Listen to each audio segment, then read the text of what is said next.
Algebra 2 5.4c, factor differences of two squares. And if you haven't seen 5.4a or 5.4b, it's really important that you do. In 5.4a, we talked about pulling out the greatest common factor, and in b, we talked about factoring trinomials. If you don't understand those, you're going to get confused, okay?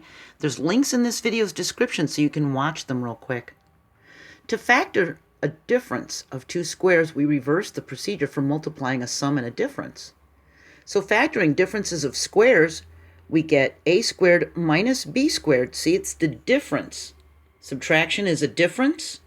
So we have the difference of two squares.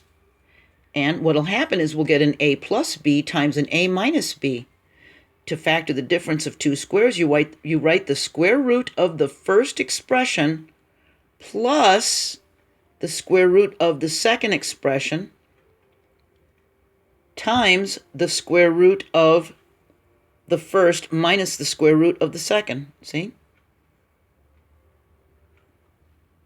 What we're doing is we're opening it up so that if we FOILed it, we'd go right back to the a squared minus b squared. See?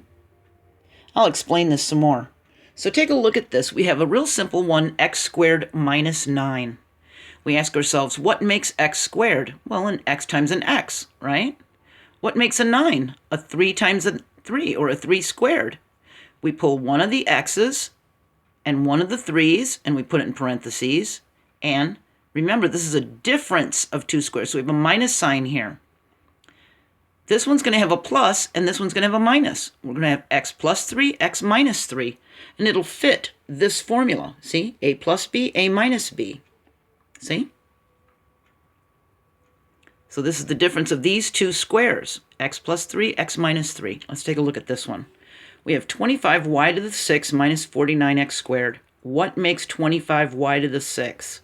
A 5y to the third times a 5y to the third. What makes a 49x squared? A 7x times a 7x. Now all we have to do is write our two parentheses, one with a plus, one with a minus, and put 5y third in one plus 7x, and 5y third minus 7x in the other one. See? Looks easy, doesn't it? Okay, let's try this one.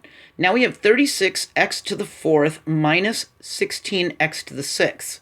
We can split this up as a 6x squared times a 6x squared. We can split this up as a 4y to the 3rd times 4y to the 3rd. We put two parentheses, one with a plus, one with a minus, and we put each of them in each one. See? 6x squared plus 4y to the 3rd times 6x squared minus 4y to the 3rd. It even works with decimals. You have to remember, when you multiply a decimal times a decimal, there are two decimal hops in that equation. That means there's two decimal hops in the product. So that's going to give us a 0.04. So this 0.04x squared is a 0.2x times a 0.2x. This 0.09y squared is a 0.3y times a 0.3y.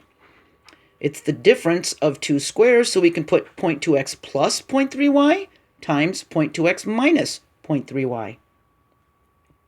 It even works for fractions. We have 1/36y to the 4th. Well, to get 1/36, we would do 1/6y squared times 1/6y squared, wouldn't we? We multiply the two denominators to get that 1/36, see? And for 1/81st x squared, we do 1/9 x times 1/9 x. We have our two parenthesis sets. We have a plus in one, a minus in the other. We have 1/6y squared plus 1/9 x times 1/6y squared minus 1/9 x. See? 1y. I'm sorry. See? Oh, yeah, that is an x. So, sorry about that. Okay? So you just pull one of each and put it in parentheses with a plus. Then you pull the other ones and put it in the parentheses with a minus. See? All right. A difference of two squares can have more than two terms. Look at this one. We have x squared plus 6x plus 9 minus 25y squared. We could put these in a parentheses and leave him out. What makes x squared? X times x. What makes 6x? A 2 times x times 3. What makes 9? A 3 times 3. What makes a 25? A 5y times a 5y would make a 25y squared, right? So this is now a difference of two squares. One is the square of a binomial. So we would get x plus 3 squared minus 5y squared. See? For the 20 minus 25y squared. See? When we factor it, we get x plus 3 plus 5y times x plus 3 minus 5y. See? So basically, this is what we're doing. If we had 5y squared plus 10y plus 2y plus 4, we would start by making two empty sets of parentheses. We'd ask ourselves, how do we make this 5y squared? So that's the first. It's like FOIL, okay? So first, outer, inner, last. Except now, instead of doing the FOIL, we're going to be filling it in.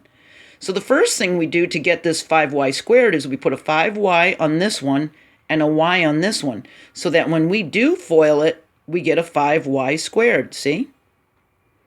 For the outer one, we need a 10y. So we have a 5y here. We need to do the outer. 5y times 2 would give us that 10y, wouldn't it?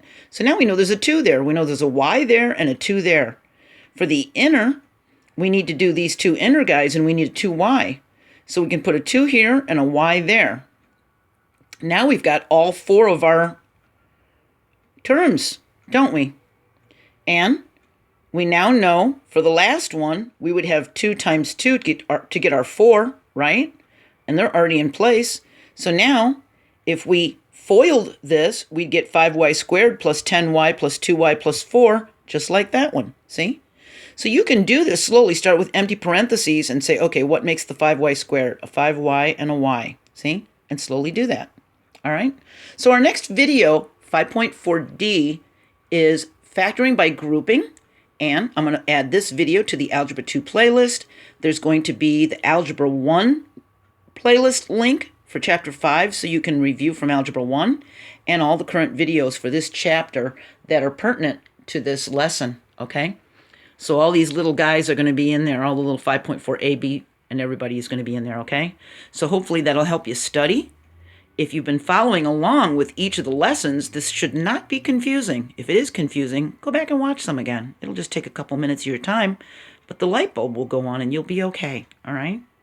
I'm proud of you. Keep trying. I'll see you next video. Bye.